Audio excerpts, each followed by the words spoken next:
Hi, good day.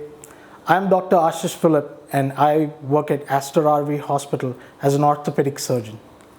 Today I'd like to talk to you a little about rotator cuff tears. Now this is one of the most misdiagnosed problems around the shoulder. And so I thought it's good to throw some light about it. So the rotator cuff muscles are a group of 4 muscles which originate from the scapula and insert into your humerus. Now the main role for it is that it helps in abduction of the arm, the initial abductor, as well, just like the name suggests, it helps with the rotation of the arm. But it also acts as a stabilizer, keeping the ball in the socket at the shoulder joint. So now what are the things which can cause a problem to this? Most commonly, it is trauma or an injury to the shoulder which can cause some damage, or just common wear and tear.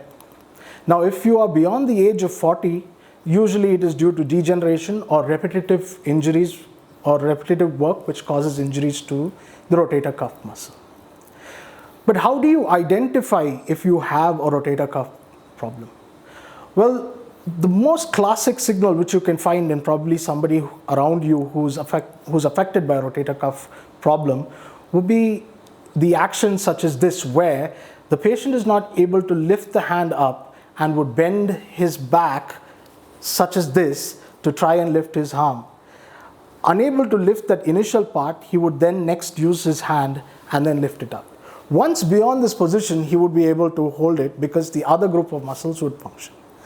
Another easy test which you can do is to lift the hand of the patient and then ask him to hold it. He would not be able to if the tear is large, or if it's a small tear, he would have severe pain and would bring his hand back down. There are other tests also which you can do, such as keeping your hand out and trying to push outwards with resistance. And if there is a rotator cuff tear, you won't be able to. You can also put your affected hand downwards, use your good hand, put it on this and use resistance and try and move against resistance. If you have a rotator cuff tear, usually you won't be able to move against the hand. So now, these are common ways to identify, but ultimately it's best that you get it tested if you do feel that there is a pathology around your shoulder. Usually your doctor would suggest an MRI, and the MRI would definitely pick up if there is a rotator cuff tear.